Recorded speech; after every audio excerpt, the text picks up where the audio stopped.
Let's meet soul inspirer John Gerst. John is a husband, father, friend, and a humble servant of God. What you don't know is that John once tipped the scale at 352 pounds. This was John's turning point and wake-up call. John was determined to make some changes in his life with the help of his loving family.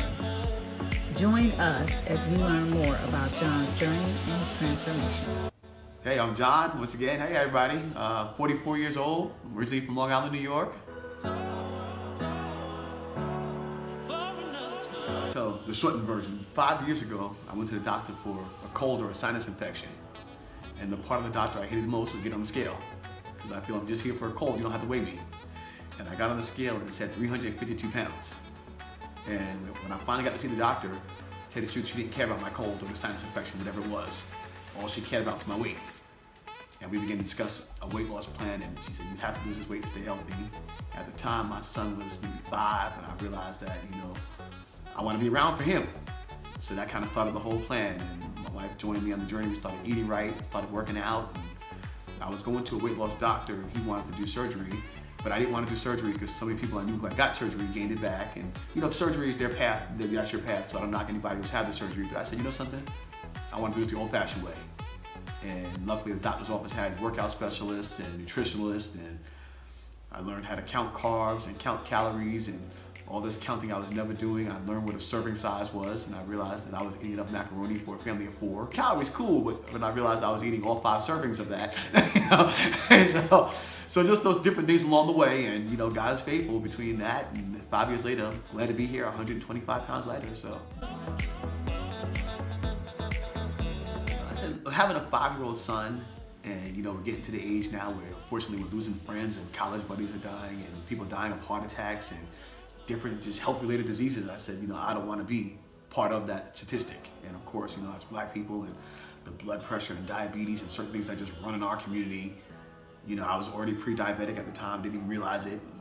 So I just said, something, it's time to just start. I gotta take this kind of step. I didn't think it would evolve into what it evolved into, but I think that, with any journey, the weight loss journey, whatever you're doing, life is a journey. First one is just your faith, because it stretches your faith so much. And I don't know how people, live their life without God anyway. I just don't understand that, because I know He's such a big part of my life. And, when I started this journey, I just had to really give it to Him. And one of the things that I tell people all the time, to be honest with you, the weight loss on the outside was cool, but really the weight loss on the outside is just a manifestation of what He was doing on the inside. And He was teaching John so much about John, and I'm so thankful for those lessons that, I became a better pastor, I became a better husband, I became a better father, I think I became a better supervisor at work, I became a better person because of what He taught me about me. And, you can get in this mindset that you are this high and mighty, like you don't do things wrong. And He really taught me about me, and really taught me about a lot of things that I was messing up on and took for granted I could just keep messing up on. And just, those self-reflective lessons, when I preach, I call them mirror moments. Those self-reflective lessons are just really what helps us grow. And He really has taken these last few years to grow me so much as a person and to grow me so much in Him that, like I said, the weight loss on the outside is just really a small manifestation. I wish I could show the world what He's done on the inside. Having that family along with you, that support system, and having that family along with you is just so important. And then friends, and surrounding yourself. The Bible tells us that iron sharpens iron. Surrounding yourself by people who are sharing those goals and are not going to derail you from your goals.